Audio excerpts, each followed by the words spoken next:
Wow, y'all. Today is a beautiful day outside. It's a Saturday. It's the day I open my shop and sell my beautiful flower bouquets and all of the cute little gifts in my boutique.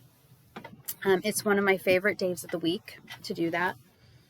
And yeah, it is gorgeous outside. The sun is shining.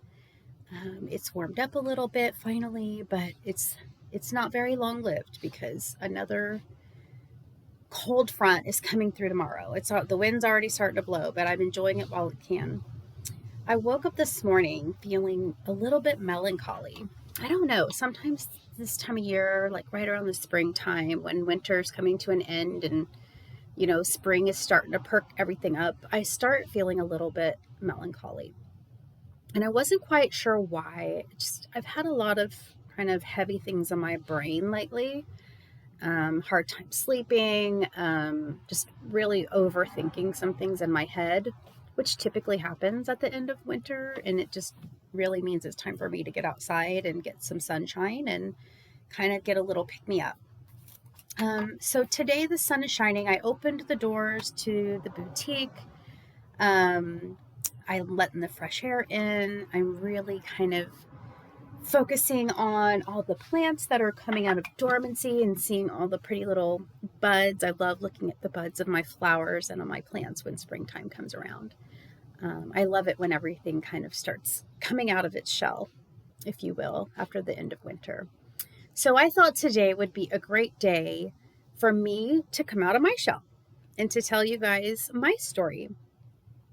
So, hey, y'all, if you're new to my channel, which, let's face it, y'all are all new to my channel because this is literally like my second video, and I think I have 5 followers at this point.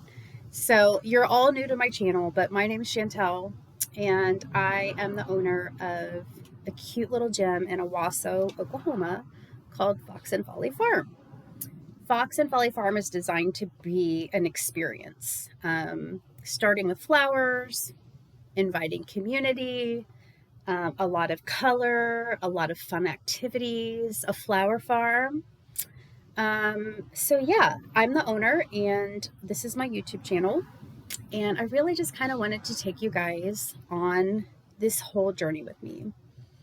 And so I want to start telling you guys the journey with kind of the background and the story of how I got here. How did I get here to Owasso? It's kind of an interesting story and very fitting because this morning as I was getting ready to open the doors, I got a memory on my Facebook page, and it was a video that I posted literally 2 years ago today.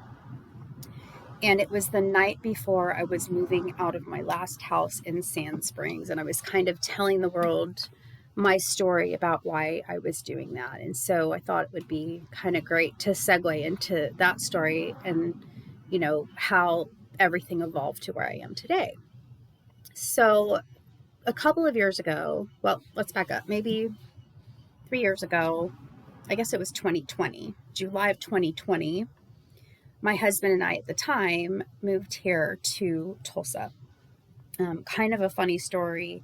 My sisters lived here for many, many years in Tulsa, and she raised her family here. And one year we were here for Thanksgiving, me and her and my brother and his wife, having such a great time. It was really my first time ever exploring the Tulsa area and just had no really idea how cool of a place Tulsa is. We've got some awesome parks, some fun things to do, great restaurants, an art community that I literally had no idea even existed. And so we were kind of sitting around the table for Thanksgiving, joking around, saying, oh, I could probably live here someday. This is a really cool place. Well, my older brother, who lived in Austin at the time, he thought the same thing. And so we were joking, and he was like, we should just move here. Let's sell our houses and move here, and we can all be here together. So I was like, okay, yeah, let's do that, blah, blah, blah. I didn't think he was serious. So fast forward literally just a few weeks later, and he calls me up and said, they sold their house and were moving to Tulsa, and when was I coming to? And I was like, oh my gosh, is this really happening? But the timing was actually right. My husband and I had been finishing up a lot of renovations to our home in Santa Fe, New Mexico, and we were actually ready to put it on the market. And it was also just the beginning of COVID. So it was July of 2020. We sold the house in less than a day. It wasn't even on the market yet, and we sold it for more than full price.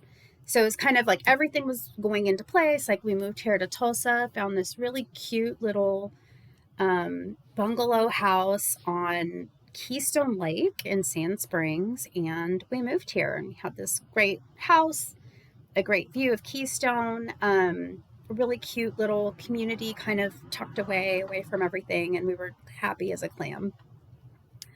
And then, without getting into details, fast forward several months later, and unfortunately, he and I divorced, and I was alone in the house. Kind of poured my heart into gardening, which is what I love. I loved that house with the view of the lake. Every evening, me and my dogs would sit outside and watch the sunset. And then one day, I was on Facebook again and realized that a childhood friend of mine, who I had known since probably the 8th grade, 6th grade, maybe 5th grade, maybe, he was in town on business. And so I was like, hey, what are you doing? Let's grab coffee.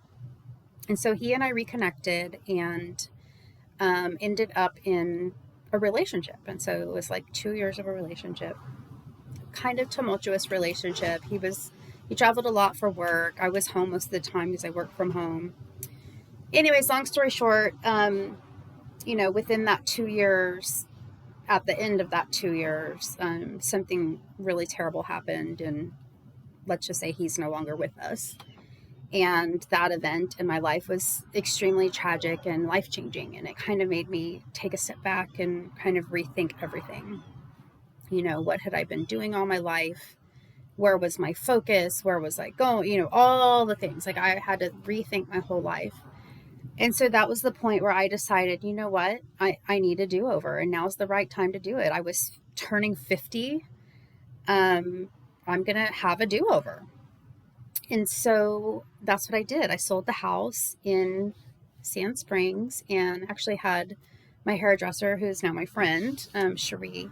She was doing my hair, so I'd come to Owasso every now and then to get my hair done. And I really liked the community here. It was definitely a little bit more of my demographic, people a little bit more my age that had more in common. It wasn't tucked away. It was like kind of in the middle of things. And so I decided I was going to try and find a place in Owasso.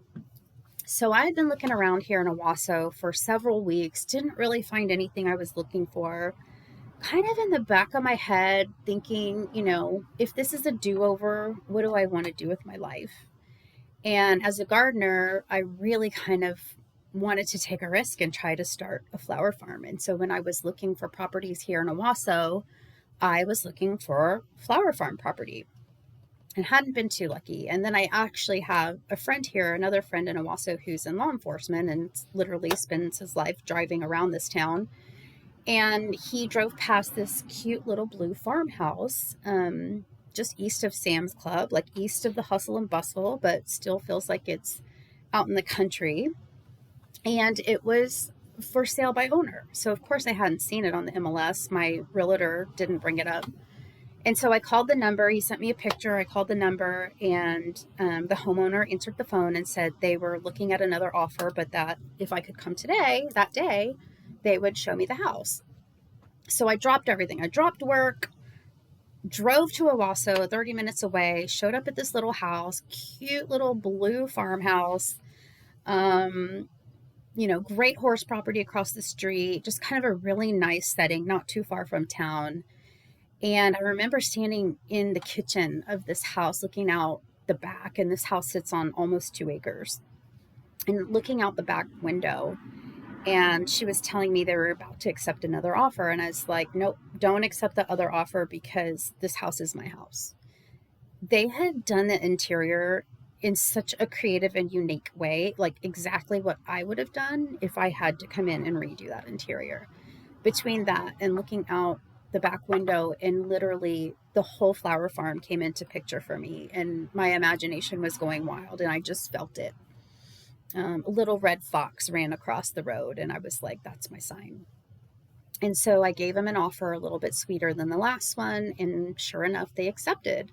So of course, that whole month going through escrow and all the things, my creative brain was going nutso. And so fast forward to this day today, 2 years ago, and I was filming a video about how that was my last day at the house on Keystone Lake, and I was moving, and kind of what my intent was to move out here.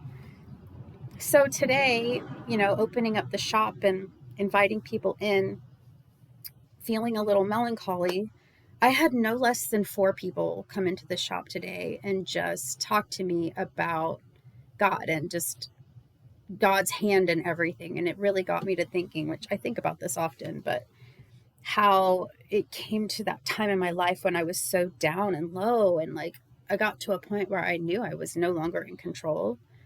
And I gave it to God and I said, I am in your hands. You lead the way. I'm going to follow you.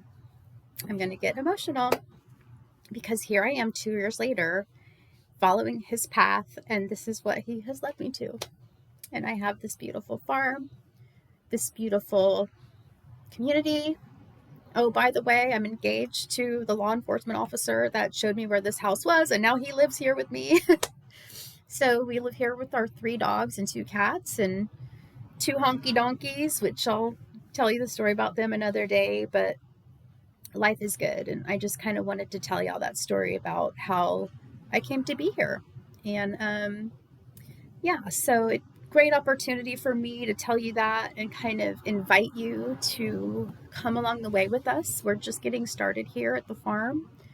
There's so much happening. There's so much going to happen. And we are really excited about bringing this experience to our community here in Owasso.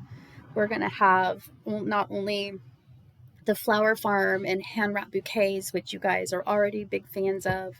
The boutique is starting to take off, and then we're also going to have an event space in the back with our You Pick Flower Farm.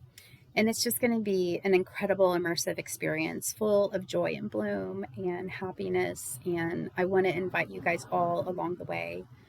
We'll be talking about all the things happening at the farm. And the great news is Scott and I are getting married here in October. We're getting married on the farm in the flower fields. And so y'all can come along with us in all of the planning of that. It's going to be fun, y'all. So thanks for listening. 12 minutes and 32-second video, I guess, isn't too bad. It could be a lot longer, but more to come. Thanks for watching. Bye, guys.